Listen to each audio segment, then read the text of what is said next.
الحمد للہ رب العالمین والعاقبۃ للمتقین والصلاۃ والسلام علی سید الانبیاء والمرسلین قال اللہ تعالی وتبارک فی القرآن المجید والفرقان الحمید بسم اللہ الرحمن الرحیم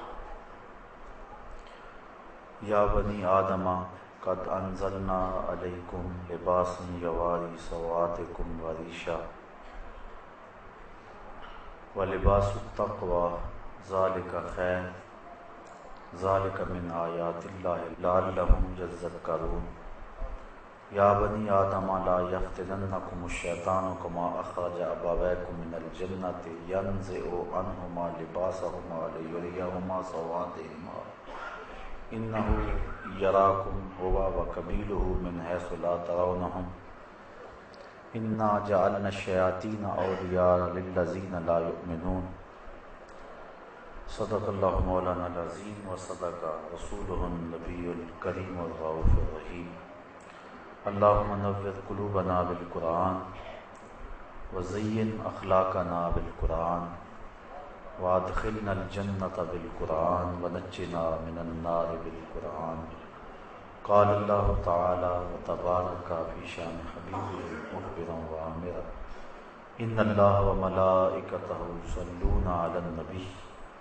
یا ایہا الذین آمنوا صلوا علیہ وسلموا تسلیما الصلاۃ والسلام علیک یا رسول اللہ وعلی آلک واصحابک یا محبوب رب العالمین الصلاۃ والسلام علیک یا رسول اللہ وعلی آلک واصحابک یا راحت العاشقین ز مہجوری برآمد جان عالم تراحم یا نبی اللہ تراحم ناخر رحمتا للعالمین ز محرومہ چرا فارغ نشینی بروں آب سرز برد یمانی کہ روئے تست صبح زندگانی ادیم طائف نالین پاکن شراک از رشتہ جہاں ماکن چے باشد گر کنی سوئے نگاہ ہمیشہ گر نہ باشد گاہے گاہے نگاہ یا رسول اللہ نگاہ ہمیشہ گر نہ باشد گاہے گاہے صد ہزاراں جبریل اندر بشر بہر حق سوئے غریباں یک نظر یا رسول اللہ انظر حالنا یا حبیب اللہ اسمع قالنا اننی فی بحر غم مغرق خذ یدی ساحل لنا اشکالنا یا صاحب الجمال و یا سید البشر من وجهک المنیر لقد نور القمر لا يمکن الثناء کما کان حقہ بعد از خدا بزرگ توئی قصہ مختصر۔ تمام حمد و ثنا تعریف و توصیف اللہ جل مجدہ الکریم کی ذات بابرکات کے لیے جو خالق کائنات بھی ہے اور مالک شش جہات بھی۔ اللہ جل وعلا کی حمد و ثنا کے بعد حضور نبی اکرم شفیع امم رسول محتشم نبی مکرم اللہ کے پیارے امت کے سہارے رب کے محبوب دانائے غیوب مالک رقاب امم فخر عرب و عجم والی کون و مقام سیاہ لا مقام سید انس و جاں سرور لالا رخاں نیر تاباں سر نشین مہوشاں ماہ خوباں شہنشاہ حسینہ تتمہ دوراں سر خیل زہرہ جمالاں جلوائے صبح ازل نور ذات لم یزل باعث تکوین عالم فخر آدم و بنی آدم نیر بطحا رازدار ما اوہا شاہد ما تغا صاحب علم نشرہ معصوم آمنہ احمد مجتبیٰ حضرت محمد مصطفیٰ صلی اللہ علیہ وسلم کے حضور ناز میں اپنی عقیدتوں ارادتوں اور محبتوں کا خراج پیش کرنے کے بعد معزز محترم سامعین خواتین و حضرات السلام علیکم ورحمۃ اللہ وبرکاتہ۔ پردہ اور حیا کے عنوان سے کچھ باتیں آج کی اس نشست میں آپ کے گوش گزار کرنے کی کوشش کروں گا اللہ تعالیٰ میری زبان کو سچائی کا نور نصیب فرمائے، اور جو سنے اس پر مجھے اور آپ کو عمل کی توفیق نصیب کرے۔ اللہ تعالیٰ جل شانہ نے ہمیں جو دین دیا وہ دین فطرت ہے۔ مرد اور عورت انسانیت کے دو خوبصورت تیور انداز اور روپ ہیں۔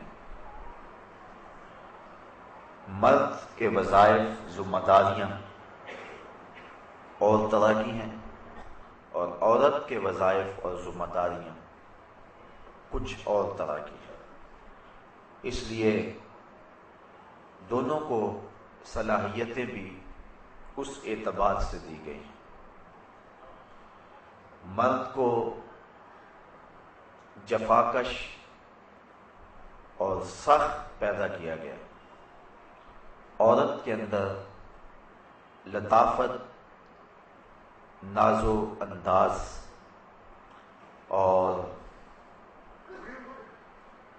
اس کے معمولات کے مطابق اور اس کی ذمہ داریوں کے مطابق اس کو صلاحیتوں سے نوازا گیا ہے۔ مرد چونکہ کسب معاش کر کے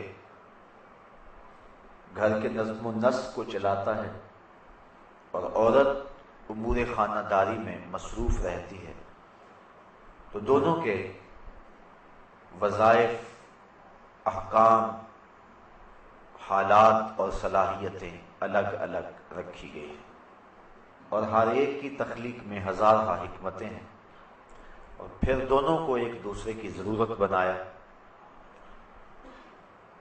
عورت چار دیواری کی زینت ہے، مرد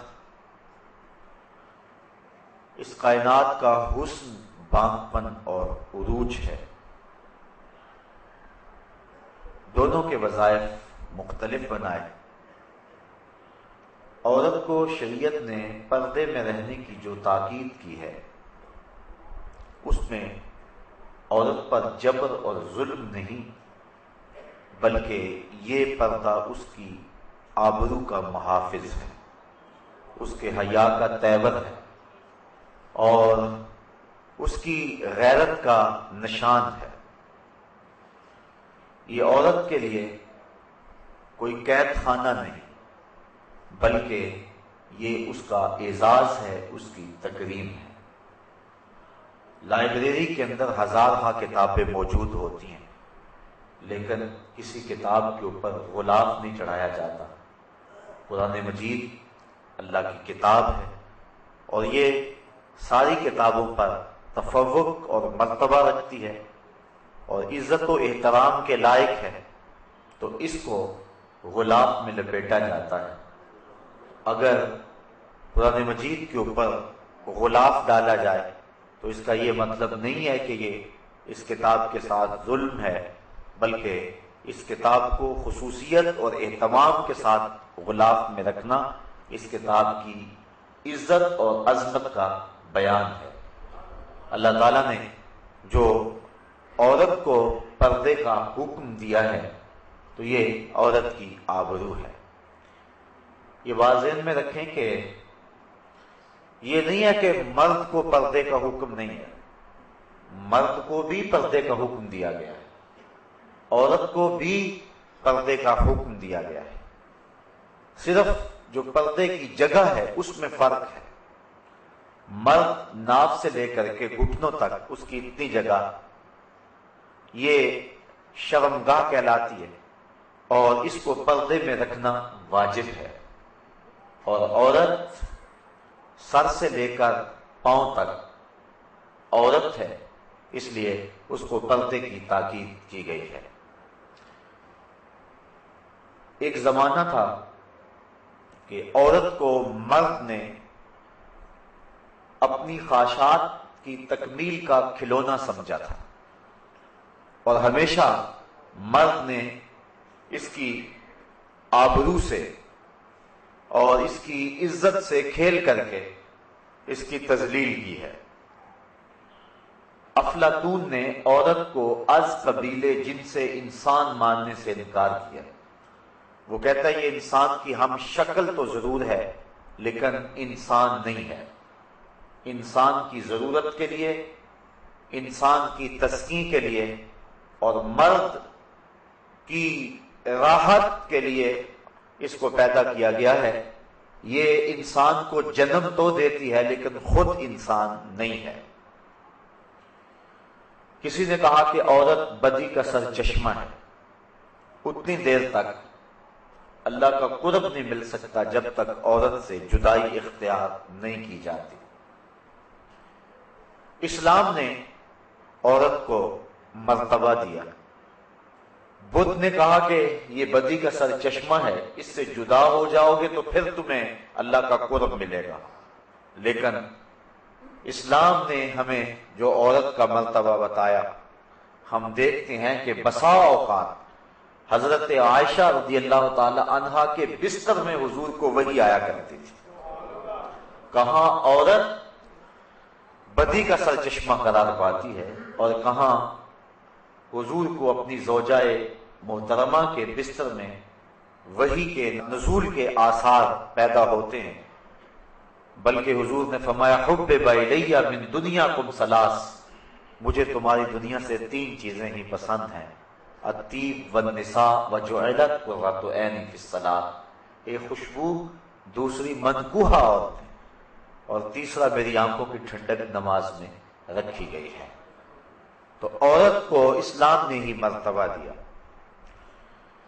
تو پہلے لوگوں نے عورت کو ایک کھلونا سمجھا اور اس کے ساتھ جو سلوک کیا وہ تاریخ سے چھپا ہوا نہیں، لیکن جب عورت کی آنکھیں کھلی، اسلام نے اس کو عزت دی، ماں، بہن، بیٹی اور بیوی کے روپ کے اندر اس کو وقار کی مسند پہ بٹھایا گیا۔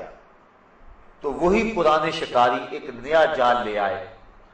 پہلے تو انہوں نے عورت کو کھلونا سمجھا اور اس کو اس صورت کے اندر دیکھا، لیکن جب دیکھا کہ اس کی آنکھیں کھل گئی ہیں اور اسلام نے اس کو مرتبہ دے دیا ہے، تو پھر انہوں نے جال نیا بچھایا اور کہا کہ تیری آزادی میں یہ رکاوٹ ہے اسلام، تجھے مخصوص حجاب کے اندر رکھ کر کے تیرا استحصال کرنا چاہتا ہے، اس لیے تو جس طرح چاہے، جس طرح تیرے من میں آئے تو اپنے حسن کی نمائش کرے، تجھے کوئی روک نہیں سکتا، یہ تیری آزادی پہ قدغن ہوگی۔ جن لوگوں نے پہلے عورت کو کھلونا سمجھا وہی شکاری نیا جال لے آئے اور اس طرح انہوں نے عورت کو گھر کی چار دیواری سے نکال کر کے انہیں محفلوں کی زینت بنایا، جبکہ عورت کا حسن گھر کے اندر ہی رہنا ہے، چونکہ اس کی خلقت اسی لیے کی گئی ہے۔ اقبال کہتا ہے کہ اس راز کو عورت کی حقیقت ہی کرے فاش، مجبور ہیں معذور ہیں مردان خرد مند، کیا چیز ہے آرائش و زیبائش میں زیادہ، آزادی نسواں یا زمرد کا گلو بند۔ یہ عورت کی فطرت ہی بتا سکتی ہے کہ اس کے لیے حسن کہاں ہے۔ وہ گھر کی زینت بن کے رہنا پسند کرتی ہے کہ یہ چراغ محفل، وہ مردوں کے شانہ بشانہ سڑکوں پہ پتھر کوٹتی پھرے اور وہ ہوٹلوں کے اندر مردوں کی ہوسناک نگاہوں کا شکار ہوتی رہے، یہ اس کا حسن ہے، یا گھر کو سنبھال لے اور اپنے بچوں کی تربیت کرے اور انہیں معاشرے کا بہتر اور کارآمد حصہ بنائے۔ عورت کے لیے ان 2 وظائف میں سے کون سا وظیفہ ہے؟ ایک عورت کی فطرت ہی اس بات کو بتا سکتی ہے۔ تو یہ پرانے شکاریوں نے ایک نیا جال بچھایا اور عورت کو اپنے سفلی جذبات کی تسکین کے لیے کھلونا ہی دیکھنا چاہا، لیکن انہوں نے ایک اور جال بچھا کے عورت کو پھانس لیا۔ اب دیکھیے قرآن مجید میں ہمارا رب ہم سے کیا کہہ رہا ہے۔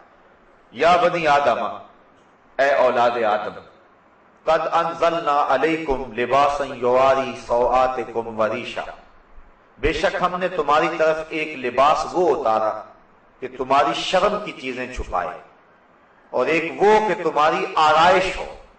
یعنی لباس کے مقاصد بیان کیے گئے۔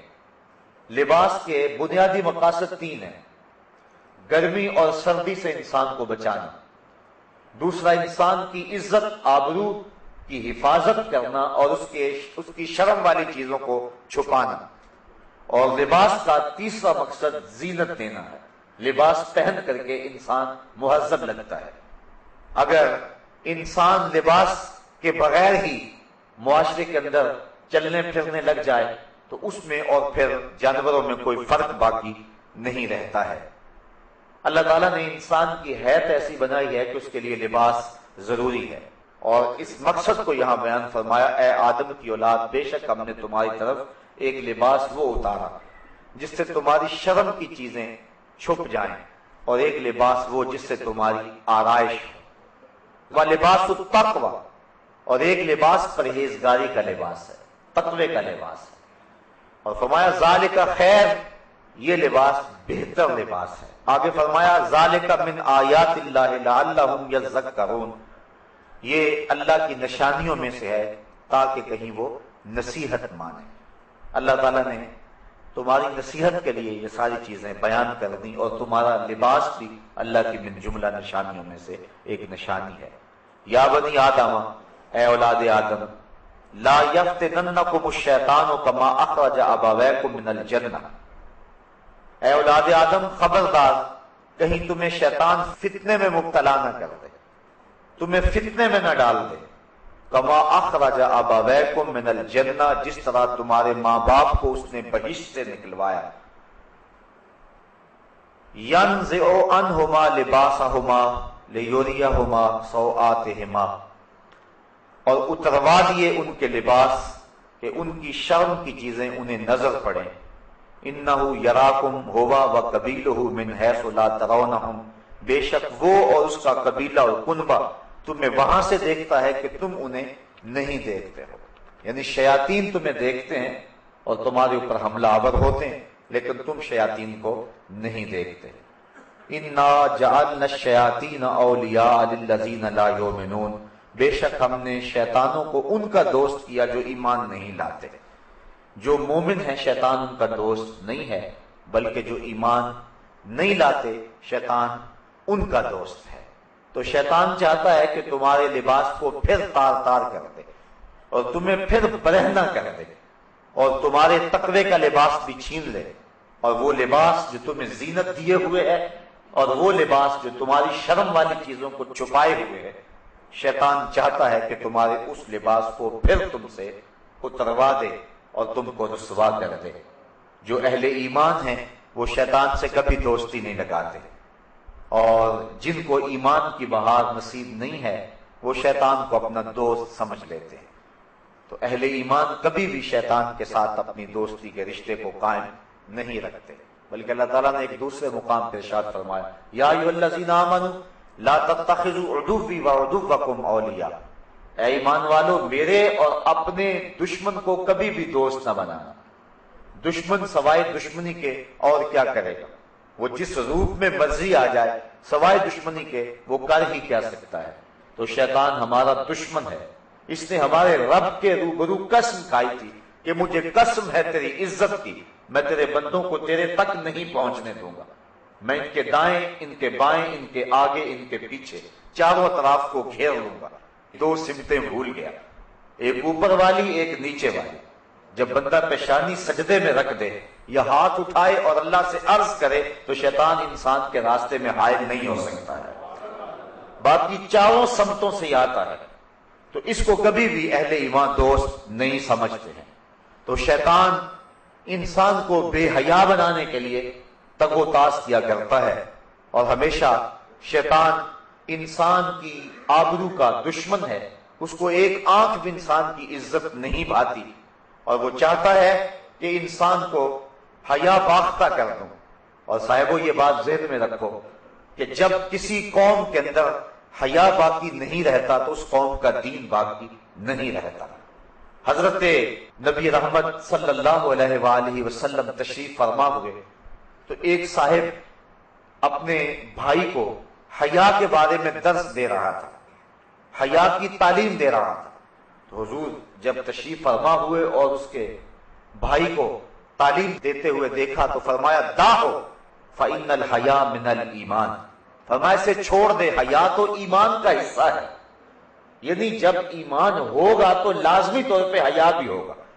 حیا کا سبق اور حیا کی تعلیم اور حیا کے لیے کوشش کر کے کسی شخص کے اندر اس بات کو ڈھیلا نہیں جا سکتا. اگر ایمان نہیں ہے تو حیا نہیں آ سکتا، اور اگر ایمان ہے تو حیا لازمہ ہے ایمان کا.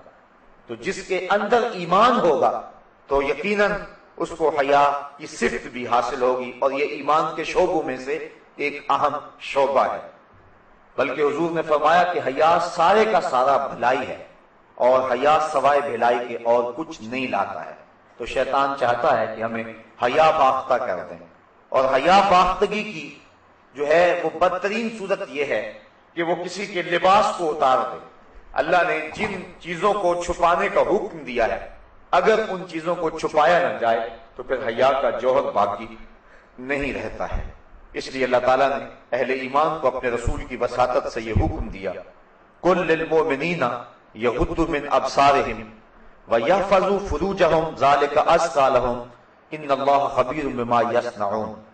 اے محبوب آپ فرما دیجئے، حکم دیجئے للمؤمنین، مسلمان مردوں کو کیا حکم دیجئے؟ یغضوا من ابصارہم، کہ وہ اپنی نگاہوں کو نیچا رکھیں، وَيَحْفَظُوا فُرُوجَهُمْ، اور اپنی شرمگاہوں کی حفاظت کریں، ذَلِكَ أَزْكَىٰ لَهُمْ، یہ ان کے لیے زیادہ ستھری بات ہے. ان اللہ خبیر بما یصنعون، جو تم کرتے ہو اللہ اس کو خوب جانتا ہے. تمہارے کاموں سے، تمہارے اعمال سے تمہارا رب بے خبر نہیں ہے. وَقُلْ لِلْمُؤْمِنَاتِ، اور اے محبوب آپ مومن عورتوں کو حکم دیں، یغضضن من ابصارہن، کہ وہ اپنی نگاہوں کو نیچی رکھیں، وَيَحْفَظْنَ فُرُوجَهُنَّ، اور اپنی پارسائی کی حفاظت کریں، وَلَا يُبْدِينَ زِينَتَهُنَّ، اور اپنے بناؤ کو نہ دکھائیں، الا ما ظہر منہا، مگر وہی جو اللہ نے ظاہر کیا ہے، وَلْيَضْرِبْنَ بِخُمُرِهِنَّ عَلَى جُيُوبِهِنَّ، اور اپنے دوپٹے اپنے گریبانوں پہ ڈال لیں، وَلَا يُبْدِينَ زِينَتَهُنَّ، اور اپنی زینت اور سنگار کو ظاہر نہ کریں، الا لِبُعُولَتِهِنَّ، مگر اپنے شوہروں پر، او آبائهن، یا اپنے باپ پر، او آبائے بعولتہن، یا اپنے شوہروں کے باپ پر، او ابنائہن، یا اپنے بیٹوں پر، او ابنائے بعولتہن، یا اپنے شوہروں کے بیٹوں پر، او اخوانہن، یا اپنے بھائیوں پر، او بنی اخوانہن، یا اپنے بھتیجوں پر، او بنی اخواتہن، یا اپنے بھانجوں پر، او نسائہن، یا اپنے دین کی عورتوں پر، او ما ملکت ایمانہن، یا جو ان کی ملک میں کنیزیں اور لونڈیاں ہیں، اب التابعین غیر اول الاربۃ من الرجال اب الطفل، اور یا وہ نوکر، شرط یہ ہے کہ وہ شہادت والے مرد نہ ہوں، یا وہ بچے الذین لم یظہروا علی عورات النساء، جنہیں عورتوں کی شرم کی چیزوں کی خبر نہیں ہے، اتنے چھوٹے ہیں، ولا یضربن بارجلہن، اور اپنے پاؤں زمین پر اتنے زور سے نہ رکھیں، لِيُعْلَمَ مَا يُخْفِينَ مِنْ زِينَتِهِنَّ، کہ ان کا جو سنگار ہے وہ لوگوں پر ظاہر ہو، وَتُوبُوا إِلَى اللَّهِ، اور اللہ کی طرف رجوع کریں، جمیعا سب کے سب، أَيُّهَا الْمُؤْمِنُونَ، اے اہل ایمان، لَعَلَّكُمْ تُفْلِحُونَ، تاکہ تم فلاح پا جاؤ. تو حضور کی وساطت سے اللہ تعالیٰ نے ہمیں یہ حکم دیا، مردوں کو حکم دیا کہ وہ اپنے پردے کی اور اپنی آبرو کی حفاظت کریں. حضرت سعید بن ابو الحسن حضرت حسن بصری سے روایت کرتے ہیں کہ میں نے حضرت حسن بصری سے پوچھا کہ جو اجمی عورتیں ہیں وہ اپنے سینے اور بالوں کو کھولے رکھتی ہیں، تو ہم کیا کریں؟ تو حضرت حسن بصری نے قرآن مجید کی اس آیت کی طرف اشارہ کیا، فرمایا وہ اگر حیا باختہ ہیں اور اپنے سینے اور اپنے سر کھولے پھرتی ہیں تو تمہیں تو تمہارے رب نے حکم دیا ہے کہ نظروں کو نیچا رکھیں، اس لیے تم نے اپنی آبرو کی از خود حفاظت کرنی ہے. وَيَحْفَظُوا فُرُوجَهُمْ، اور اپنی شرمگاہوں کی حفاظت کریں. حضور نبی رحمت صلی اللہ علیہ وسلم نے فرمایا صحابہ بازاروں میں بیٹھنے سے اجتناب کیا کرو۔ صحابہ نے عرض کی حضور ہمارا گزر نہیں ہے، چونکہ وہ ہمارے بیٹھنے کی جگہیں ہیں اور ہم وہاں بیٹھ کر کے باتیں کرتے ہیں۔ تو حضور نے فرمایا اچھا تمہیں پھر بازاروں میں بیٹھنے کی اجازت دیتا ہوں، لیکن شرط یہ ہے کہ تم بازار کا حق ادا کرو۔ تو صحابہ نے عرض کی حضور بازار کا حق کیا ہے؟ تو حضور نے ارشاد فرمایا امر بالمعروف نہی عن المنکر، نیکی کا حکم دینا اور برائی سے منع کرنا، کوئی تکلیف دہ چیز پڑی ہو تو اس کو ہٹا دینا، چوتھا حق کے سلام کرنے والے کا جواب دینا، اور پھر حضور نے فرمایا اپنی نظروں کو نیچا رکھنا۔ اگر تم بازار میں بیٹھنا چاہتے ہو تو اپنی نظر کی تم نے حفاظت کرنی ہے۔ حضور نبی رحمت صلی اللہ علیہ وآلہ وسلم نے ارشاد فرمایا کہ نظر شیطان کے زہر آلود تیروں میں سے ایک تیر ہے، اور اگر کوئی شخص اپنی نظر کی حفاظت کرتا ہے تو اللہ تعالیٰ جل شانہ اس کو عبادت کی لذت نصیب فرما دیتا ہے۔ اگر کسی شخص کی نظر پاک نہیں رہتی تو اس کو سجدوں کی لذت نصیب نہیں ہو سکتی ہے، اس کو قیام کا لطف نہیں مل سکتا، چاہے وہ سین حرم میں پڑھے یا مسجد نبوی میں پڑھے۔ اور جو شخص اپنی نظر کی حفاظت کر دیتا ہے اور اپنی نظر کو ناپاکی سے اور اپنی نظر کو بدی سے محفوظ رکھتا ہے، جب وہ سجدہ کرے گا تو سجدے کی لذت ملے گی، جب رکوع کرے گا تو رکوع کا لطف نصیب ہوگا، جب قیام کرے گا تو قیام کا مزہ نصیب ہوگا۔ عبادت اور ایمان کی ایک لذت ہوتی ہے جو ایک مومن کو نصیب ہوتی ہے، تو جو شخص اپنی نظر کی حفاظت کرے اللہ تعالیٰ اس کو عبادت کا سرور اور عبادت کی لذت نصیب فرما دیتا ہے۔ تو اہل ایمان کو اس بات کا حکم دیا گیا، بلکہ حضور نے اپنے عمل سے صحابہ کے سامنے اس کی مثال پیش کی۔ حجۃ الوداع کے موقع پہ آقا کریم علیہ السلام کے ردیف تھے حضرت فضل بن عباس رضی اللہ تعالی عنہ، حضرت عبداللہ ابن عباس رضی اللہ تعالی عنہ کے بھائی اور حضور کے چچا زاد بھائی، حضرت عباس بن عبد المطلب رضی اللہ تعالی عنہما کے فرزند ارجمن، اور یہ تھے بڑے خوبصورت۔ حضور علیہ السلام کے ساتھ سواری کے اوپر تشریف فرما تھے، تو ایک قبیلے کی ایک خوبصورت عورت حضور سے مسئلہ پوچھنے کے لیے آگے بڑھی، تو حضرت فضل بن عباس کی نظر پڑ گئی، بلکہ ان کے چہرے پر نظر جم گئی۔ تو آقا کریم علیہ السلام اسی عالم کے اندر پیچھے پلٹ کے دیکھا اور اپنے ہاتھ سے حضرت فضل بن عباس کی ٹھوڑی کو پکڑا اور پکڑ کے دوسری سمت کر دیا، اور لوگوں کے سامنے اس مثال کو رکھا کہ کوئی جتنا مرضی متقی اور معتبر کیوں نہ ہو، وہ نظر کی حفاظت کرے۔ جس کی نظر پاک رہے گی اس کو باقی معاملات کے اندر خیر رہے گی، کیونکہ سب سے پہلے نظر بھٹکتی ہے، جب نظر بھٹکتی ہے تو خیال بہکتے ہیں، جب خیال بہکتے ہیں تو پھر انسان زنا کی طرف راغب ہوتا ہے۔ اس لیے اسلام نے دواعی زنا سے ہی روک دیا، اس لیے کہا سب سے پہلے تم اپنی نظر کی حفاظت کرو۔ بلکہ حضور علیہ السلام نے ارشاد فرمایا کہ نظر زنا کرتی ہے، فزن العین النظر وزن اللسان المنطق والنفس تمنا وتشتہی والفرج یصدق ذلك كلہ ویکذبہ۔ فرمایا کہ انسان کی نظر کا زنا یہ ہے، آنکھ کا زنا یہ ہے کہ آدمی دیکھے کسی کو، اور فرمایا زبان کا زنا یہ ہے کہ بات کرے، پھر نفس جو ہے اس کی تمنا کرتا ہے اور اس کی آرزو کرتا ہے، پھر انسان کی شرمگاہ یا اس کی تصدیق کر دیتی ہے تمام کی تمام، اور یا پھر ان تمام کی وہ نفی کر دیتی ہے۔ دو صورتوں میں ایک صورت ضرور ہوتی ہے، اس لیے اپنی نظر کی حفاظت کرے اور اپنی آواز سے بھی حفاظت کرے۔ آج کل موبائل کے ذریعے سے مختلف پیکج آئے ہیں اور گفتگو کا زنا اور نظر کا زنا پورے عروج پہ ہے۔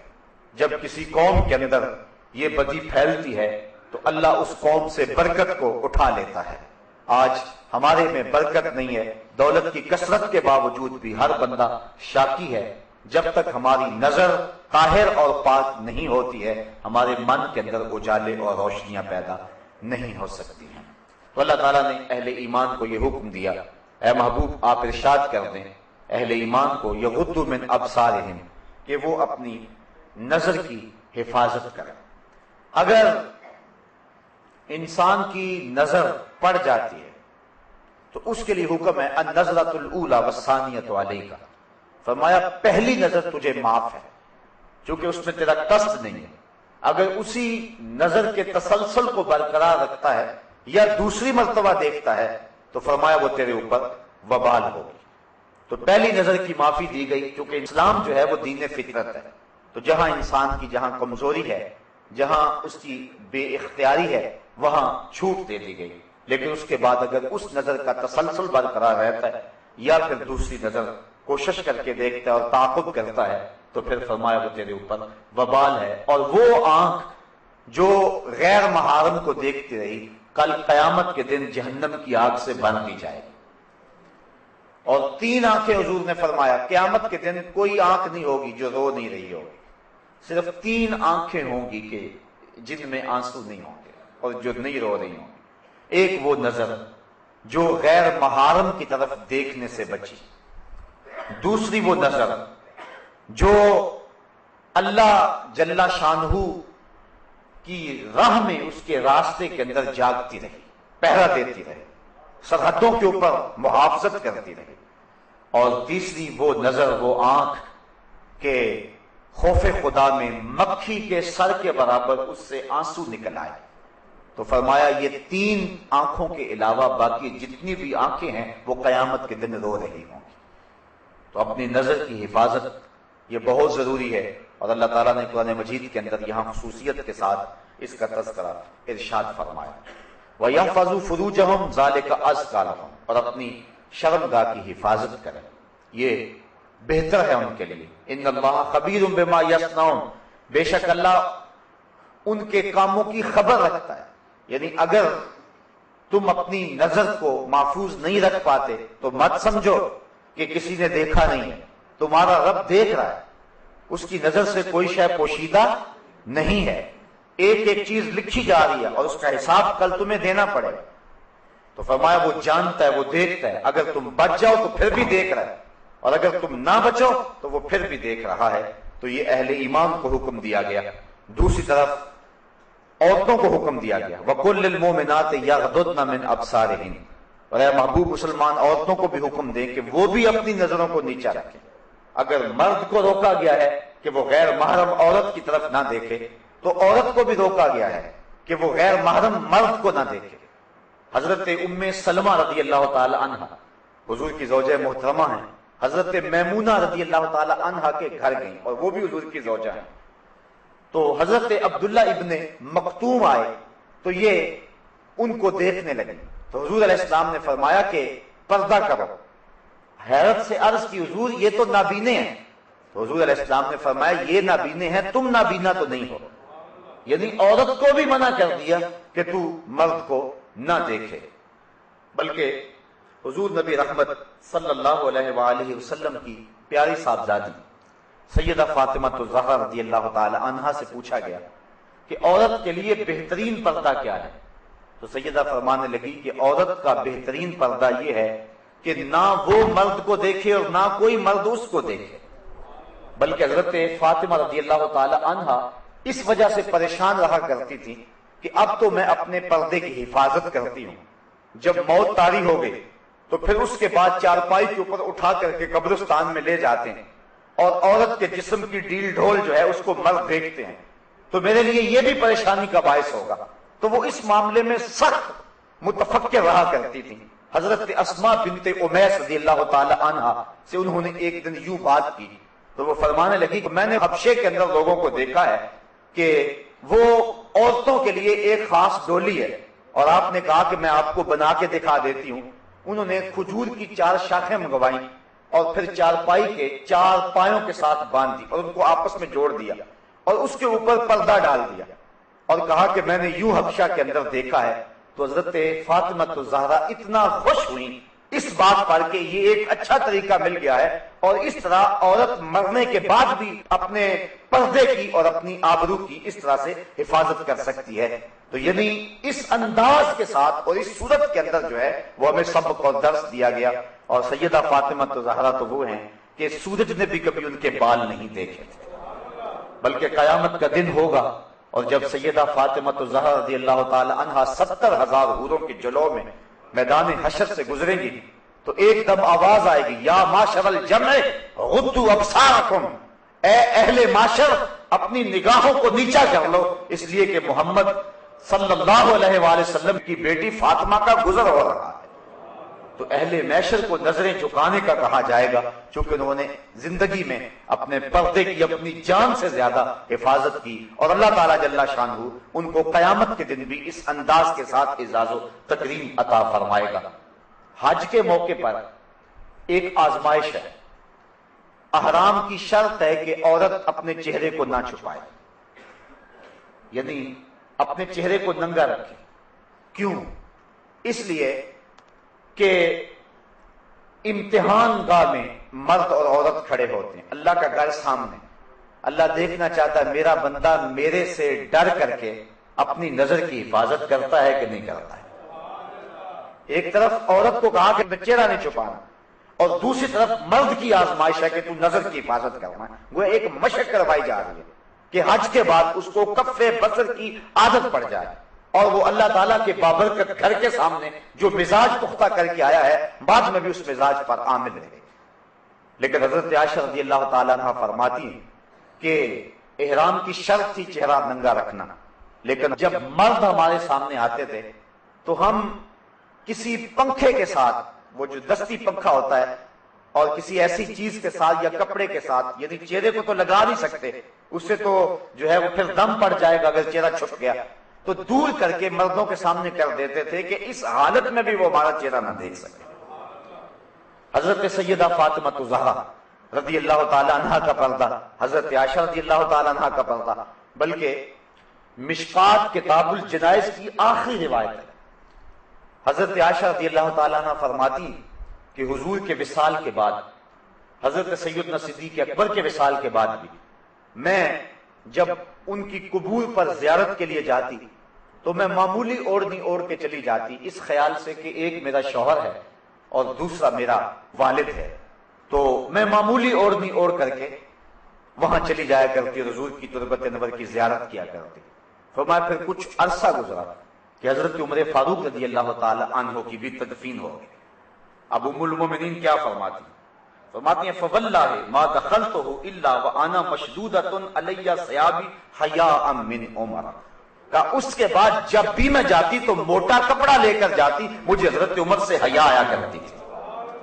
ایک تو یہاں حضرت ام المومنین کا عقیدہ سمجھیے، اور دوسرا حیا کی کیفیت یہ ہے کہ حضرت عمر فاروق رضی اللہ تعالی عنہ سے جو کہ قبر میں ہے اور مٹی کے کتنے پردے ہیں اوپر، لیکن فرمایا اس کے باوجود میں اوڑھنی اوڑھ کے جایا کرتی تھی کہ مجھے حضرت عمر فاروق سے حیا آیا کرتی تھی. اللہ کے محبوب علیہ السلام نے ارشاد فرمایا کہ نساء کاسیات عاریات مائلات ممیلات رؤوسہن مثل اسنمۃ البخت لا يدخلن الجنۃ ولا یجدن ریحہا. فرمایا بہت ساری عورتیں کہ جنہوں نے کپڑے تو پہنے ہوئے ہیں لیکن ان کا لباس اس طرح کا ہے کہ ان کے ابھار اور ان کی پردے والی چیزیں ظاہر ہوتی ہیں، وہ لوگوں کو اپنی طرف مائل کرنے والی ہیں اور لوگوں کی طرف مائل ہونے والی ہیں، اور ان کے سر ایسے ہیں جس طرح بختی اونٹوں کی کوہانے ہوں.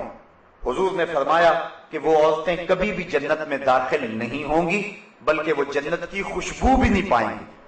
اور احادیث میں آتا ہے کہ جنت کی خوشبو 500 سال کی مسافت سے آنا شروع ہو جائے گی. ابھی بندہ 500 سال دور مسافت پہ ہوگا کہ جنت کی مہک آنا شروع ہو جائے گی.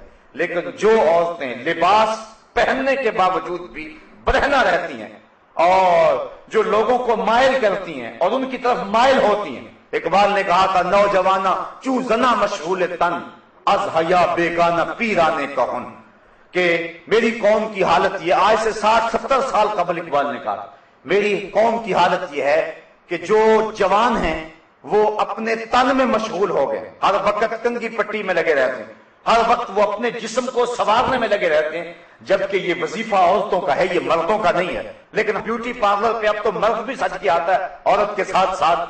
تو نوجوانہ چو زنا مشغول تن، اقبال کہتا ہے کہ جو مرد ہیں، جوان ہیں، وہ بھی عورتوں کی طرح اپنے تن میں مشغول ہیں۔ از حیا بیگانہ پیرانے کہن، اور جو بوڑھے ہیں وہ بھی حیا سے بیگانہ ہو گئے۔ ایک روایت کے لفظ ہیں، حضور نے ارشاد فرمایا کہ تم میں سے بہتر جوان وہ ہیں جو بوڑھوں کی پیروی کریں، اور بدترین بوڑھے وہ ہیں جو جوانوں کی پیروی کریں۔ جوانوں کو بوڑھوں کے نقوش قدم پہ چلنا چاہیے، لیکن بوڑھوں کو جوانوں کے نقوش قدم پہ نہیں چلنا چاہیے، بلکہ ان کو اپنے بڑھاپے کا حیا ہونا چاہیے۔ اگر بوڑھا بھی ہو گیا اور نظر کے اندر حیا پیدا نہ ہوا، قبر میں ٹانگیں چلی گئی، لیکن نظر پھر بھی بدکاری کرتی ہے، تو اس سے جو ہے وہ بدبختی اور زیادہ کیا ہو سکتی ہے۔ میاں صاحب نے شاید ایسے لوگوں کے بارے میں کہا تھا، ہڈیاں کمبن گوڈے کھڑکن تے اڑ گیا لک تیرا، اجے بھی بدیوں باز نہ آئوں جیو مرد دلیرا۔ تو اقبال کہتا ہے، نوجوانہ چو زنا مشغول تن، از حیا بیگانہ پیرانے کہن، دخترانے او بچشم خود اسیر، شوخ چشموں شوخ بینوں خردہ گیر، ساختہ پرداختہ دل باختہ ابرواں مثل دو تیغے آختہ۔ یہ وہی اسی حدیث کے ترجمے ہیں، مائلاتن ممیلاتن، خود کسی کی طرف لڑک جانے والی اور معمولی سی بات سے کسی طرف مائل ہو جانے والی، اور جو ہے وہ کسی کو اپنی جانب اپنی اداؤں سے، اپنے ناز و نخرے سے اور اپنے عشموں سے لوگوں کو اپنی طرف مائل کرنے والی ہیں۔ اور حضور نے ارشاد فرمایا کہ یہ عورتیں اپنے سروں پر اس طرح جوڑے رکھیں گی۔ دیکھیے حضور نے 1400 سال قبل ہی یہ بات بتا دی، جس طرح بختی اونٹوں کی کوہانیں ہوتی ہیں، اور فرمایا کہ یہ عورتیں ایسی ہیں جو جنت میں جانا تو دور کی بات ہے، جنت کی خوشبو بھی نہیں پا سکیں گے۔ آج اپنے لباس کو ترک کر دیں، آج حیا کی چادر پھاڑ کے پھینک دیں، جو کرنا ہے کر لیں، اس مغرب کے معاشرے کے پیچھے لگ جائیں، لیکن حضور کے اس فرمان کو نظر میں رکھیں کہ قیامت کے دن پھر کتنی رسوائی ہوگی ان عورتوں کی جنہوں نے حیا کی چادر کو اتار کے پھینک دیا۔ بلکہ آئیے ہم حضور کے دور کو دیکھتے ہیں۔ ابو داؤد شریف کے اندر روایت ہے کہ ایک خاتون کا بیٹا شہید ہو گیا کسی جنگ کے اندر، تو حضور کی خدمت میں وہ حاضر ہوئی، لیکن اپنے جوان بیٹے کی وفات پر اور اس کی شہادت پر حضور کی خدمت میں جب حاضر ہوئی تو صحابہ نے کیا دیکھا کہ اس کا پورا جسم جو تھا وہ پردے میں لپٹا ہوا تھا۔ تو بیٹے کی وفات پر باوجود کے دکھ اور تکلیف کی کیفیت میں بعض اوقات شرعی ضابطے لوگوں سے چھوٹ جاتے ہیں، لیکن اس نے اپنے پردے کا خوب اہتمام کیا ہوا تھا۔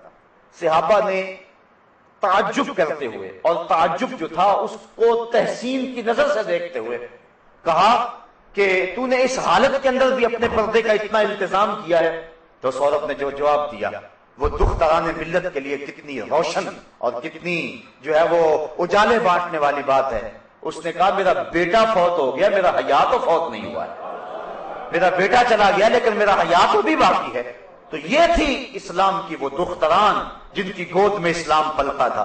جب عورت پردے میں تھی تو وہ ایسے بچے جنم دیتی تھی جو قوم کی تقدیر کو بدل کے رکھ دیتے تھے۔ اقبال کہتا ہے، تو نہ دانی کہ سوزے کے راتے تو دیگر گوں کر تقدیر عمر رہا۔ میرے قوم کی بہن تو نہیں جانتی کہ تو بہن ہو کے قرآن پڑھے تو عمر کی تقدیر بدلتی ہے، اور تو ماں ہو کے قرآن پڑھے تو بیٹا نیزے کی نوک پہ بھی قرآن سناتا ہے۔ آج اگر عورت سمٹ جائے تو معاشرہ پھیل جائے گا۔ میری بہن، میری بیٹی، تو نگار خانے کی زینت نہیں ہے، تو گھر کی آبرو ہے، تو مغرب کی ٹینوں نہیں ہے، تو مشرق کی بیٹی ہے، تو محافل کا حسن نہیں ہے بلکہ تو چراغے خانہ ہے۔ تیرے دم سے کائنات کے اندر حسن ہے، مکالمات افلاطون نہ لکھ سکی لیکن اسی کے شعلہ سے ٹوٹا شرار افلاطون۔ اسی عورت کی گود کے اندر اسلام پلتا تھا۔ جب مائیں ام الخیر جیسی تھی تو بیٹے غوث اعظم جیسے جنم لیتے تھے، جب مائیں مائی راستی جیسی تھی تو بیٹے بابا فرید جیسے جنم لیتے تھے، جب مائیں سیدہ فاطمہ زہرا جیسی تھی تو بیٹے حضرت امام حسین جیسے جنم لیا کرتے تھے، جب ماں قرآن کھول کے تلاوت کرتی تھی اور بیٹے کو لوریاں دیا کرتی تھی تو بیٹے وقت کے بایزید ہوا کرتے تھے۔ لیکن جب مائیں ایک طرف بیٹے کو دودھ پلا رہی ہیں اور دوسری طرف تھرکتی ہوئی تصویروں پہ نظر جمی ہوئی ہے، تو پھر بیٹے وقت کے بایزید تو نہیں ہوں گے، وہ اداکار اور ایکٹر ہی بنیں گے، وہ بے حیا ہی بنیں گے، حیا کا مادہ ان کی آنکھ میں نہیں ہوگا۔ تو اللہ تعالیٰ جل شانہ نے خاص طور پہ ارشاد فرمایا اور عورتوں کو کہا کہ وہ اپنی نظر کو نیچا رکھیں، وَيَحْفَظْنَ فُرُوجَهُنَّ، اور اپنی پارسائی کی حفاظت کریں۔ سب سے قیمتی جوہر کسی شخص کی آبرو ہے، اگر آبرو باقی نہ رہی تو کیا باقی رہا؟ وَلَا يُبْدِينَ زِينَتَهُنَّ، اور اپنا بناؤ نہ دکھائیں، إِلَّا مَا ظَهَرَ مِنْهَا، مگر جتنا خود ظاہر ہے۔ بعض علماء نے کہا کہ اس سے مراد جو ہے وہ اس کا لباس ہے، بعض نے کہا ہاتھ اور اس کا چہرہ اور اس کے پاؤں ہیں، لیکن یہ بات ذہن میں رکھیں، جو شریعت نے ہاتھ، پاؤں اور چہرے کے پردے کے بارے میں ہے کہ اس کا پردہ نہیں ہے، تو وہ رشتے آگے آ رہے ہیں کہ ان سے پردہ نہیں ہے، یعنی گھر کے اندر عورت رہتی ہے تو ظاہر بیٹے کے سامنے ہاتھ اور چہرہ اور پاؤں ان کا برہنا رہنا یہ ضروری ہے، ممکن نہیں ہے کہ یہ برہنا نہ رہے، اس لیے شریعت نے اس کی اجازت دی ہے کہ وہ اپنے بیٹوں کے سامنے، اپنے باپ کے سامنے، اپنے بھائیوں کے سامنے، بھتیجوں اور بھانجوں کے سامنے یہ سارے رشتے گنوائے، اور عورتیں عورتوں کے سامنے، اور وہ بھی عورتیں جو مسلمان عورتیں ہیں، جو کافرہ عورتیں ہیں، ان کے سامنے بھی عورت پردہ کرے۔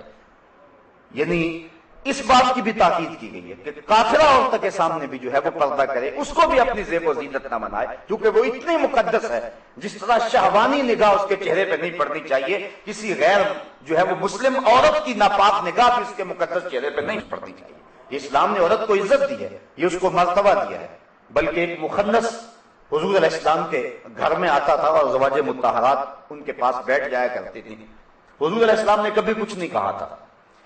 ایک دن حضور تشریف لائے تو وہ باتیں کر رہا تھا، اور بات کیا کر رہا تھا؟ کسی عورت کا تذکرہ کر رہا تھا کہ وہ اتنی موٹی ہے کہ جب وہ اٹھ کے چلتی ہے تو 4 بل پڑتے ہیں اس کے بدن پہ، اور جب وہ لوٹتی ہے تو اس کی کمر پہ 4 بل پڑتے ہیں، یعنی اس کے حیات جلوس اور حیات قیام کو وہ بیان کر رہا تھا۔ تو آقا کریم علیہ السلام نے ازواج مطہرات سے فرمایا کہ اس سے بھی تم پردہ کیا کرو، اگرچہ یہ مخنث ہے لیکن چونکہ یہ عورتوں کے ان محاسن پہ نظر رکھتا ہے، وہ شخص کے جس کی نظر خراب ہو یا جس کے خیال کے اندر وسوسہ پیدا ہو سکتا ہے اور یا جس کے خیال کے اندر پلیتی آ سکتی ہے، اگرچہ اس کے اندر مرد والی خاصیت نہ بھی ہو تو قوم کی بیٹیوں کو اس سے بھی پردہ کرنے کی ضرورت ہے۔ اس لیے کافرہ عورتیں جو ہیں ان سے بھی پردہ کرنے کی تلقین کی گئی ہے۔ اس کے من جملہ خرابیوں میں علماء نے یہ خرابی بھی بیان کی ہے کہ وہ اپنے مردوں کو جا کے اس کے محاسن بیان کریں گے تو وہ مرد ان کے لیے جو ہے وہ راغب ہوں گے، اس لیے کافرہ عورت کے سامنے بھی اپنی زینت کو ظاہر نہ کیا جائے۔ اللہ اکبر۔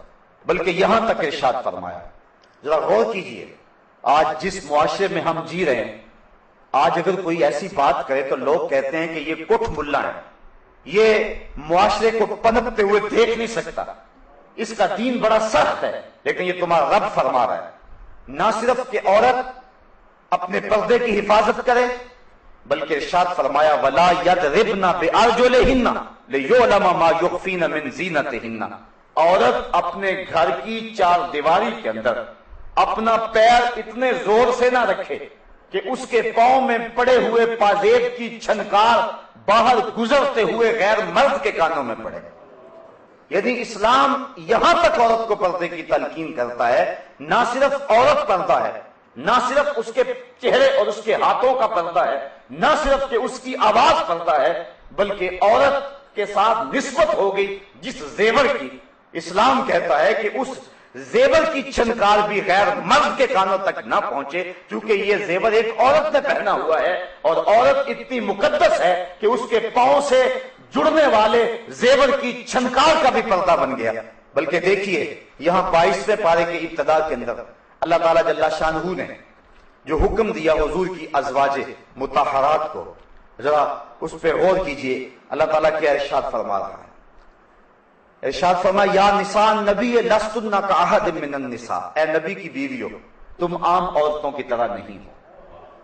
میں کہتا ہوں بدقسمت ہیں وہ لوگ جو نبی کو اپنے جیسا کہتے ہیں، بدقسمت ہیں وہ لوگ۔ اللہ کہتا ہے نبی کی ازواج، نبی سے نسبت ازدواج رکھنے والی خواتین تم عام عورتوں جیسی نہیں ہو، چونکہ تمہاری نسبت رسول سے ہو گئی ہے. جس کی نسبت رسول سے ہو جائے وہ عام عورتوں کی سب سے اٹھ کر امتیاز کی سب پہ بیٹھ جاتی ہے، پھر نبی کا اپنا مرتبہ کیا ہوگا؟ تو لوگ دھوکہ کھا گئے. حضرت صاحبزادہ سید فیض الحسن شاہ علیہ رحمہ ایک بڑی خوبصورت بات کہا کرتے تھے. میں اس پہ لمبی گفتگو نہیں کرتا، لیکن یہ 2 جملے بہت کافی ہوں گے. آپ فرمایا کرتے تھے تو نے حلیمہ کی بکریوں کے پیچھے پیچھے تو دیکھا ہے، سدرہ پر جبریل کے آگے آگے کیوں نہیں دیکھا؟ اور اقبال کہتا ہے کہ تو نے یوسف کو کنویں میں دیکھا تو کیا دیکھا؟ ارے ناداں جو مطلق تھا مقید کر دیا تو نے، تو ابھی تک کنویں میں دیکھ رہا ہے، وہ تو مصر کے تخت کا مالک بھی بنا ہوا ہے. تو اپنی نظر کو بدلنے کی ضرورت ہے. تو اللہ فرماتا ہے یا نساء نبی، اے نبی کی ازواج، لستن کاحد من النساء، تم عام عورتوں کی طرح نہیں ہو. ان اتقیتن فلا تخضعن بالقول فیطمع الذی فی قلبہ مرض وقلن قولا معروفا. دیکھیے ایک ایسا سبق دیا جا رہا ہے کہ جب تمہیں بامر مجبوری کسی مرد سے بات کرنی پڑے، اور ازواج مطہرات سے لوگ مسائل پوچھنے آیا کرتے تھے. حضرت ام المومنین عائشہ صدیقہ رضی اللہ تعالی عنہا سے جو ہے حضور نے فرمایا اس حمیرہ سے دین لو. تو عورتوں کے جتنے بھی مسائل ہیں امت تک پہنچے ہیں وہ حضرت ام المومنین کے ذریعے پہنچے.